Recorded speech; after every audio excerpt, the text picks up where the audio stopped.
But I got another topic to try to touch up on, something that, you know, that I do, maybe other people should try or not. Parking. Whether it be parking at a truck stop or, let's say, parking on ramps, which is not really condoned, but whenever I go to the truck stops, I try to pick a spot more toward the back of the road. For instance, a lot of people have to try to fight for that front row spot. They always want that front row spot. And if you'll notice, that's where a lot of the accidents are happening. You got a lot of people that are fighting over the spots, trying to squeeze into these spots. Granted, they always tell you if you can keep from backing in, you can pull through, by all means. Downside, you get to the front row, you're up at the front, you're knocking out on any exercise that you might want or need.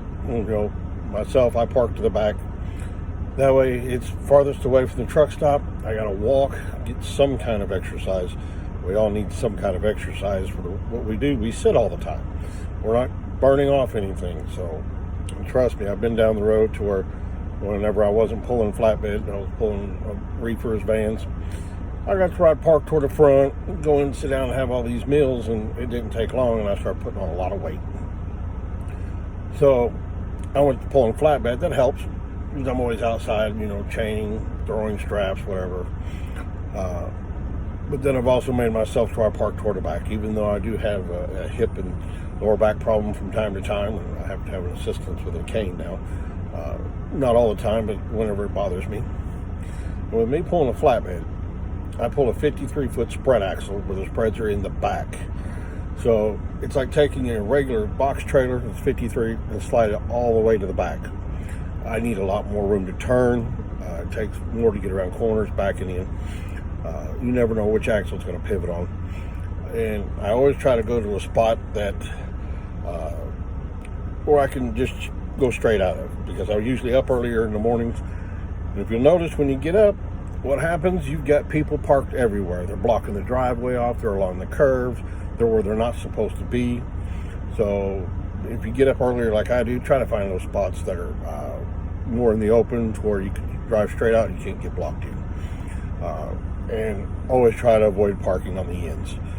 Reason being, you get the new guys coming out, forget they got a trailer on, and what do? They come around the corner and cut it too sharp. They take the fender off, take your hood off, mirrors. It happens quite a bit. Try to avoid the end parking spot. You can't find a place in the truck stops to park. A lot of people will go try the rest areas.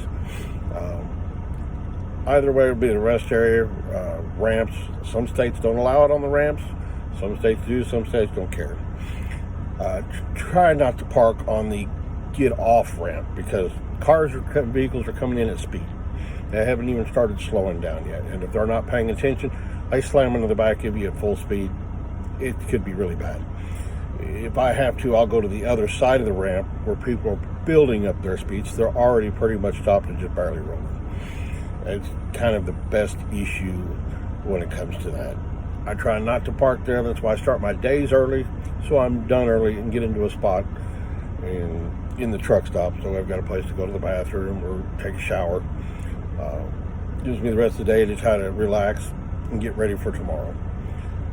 And it'd be the best way to do it, but you do have your night runners that try to run during the night. That way, as people are getting up in the early like me, when I leave early, they're coming into park and they get to that spot. But like I said, if you can, park to the back.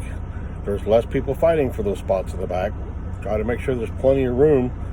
And if you can't get to an end spot where you drive straight out, then I try to find a place where there's a drop trailer. There's a drop trailer that gives you the extra 20, 30 feet for that truck not being there to be able to swing out. It's a helpful tip. That's how I try to do things. And, maybe people can look at it from that point of view. I hope this might help some people out, and good luck on your parking.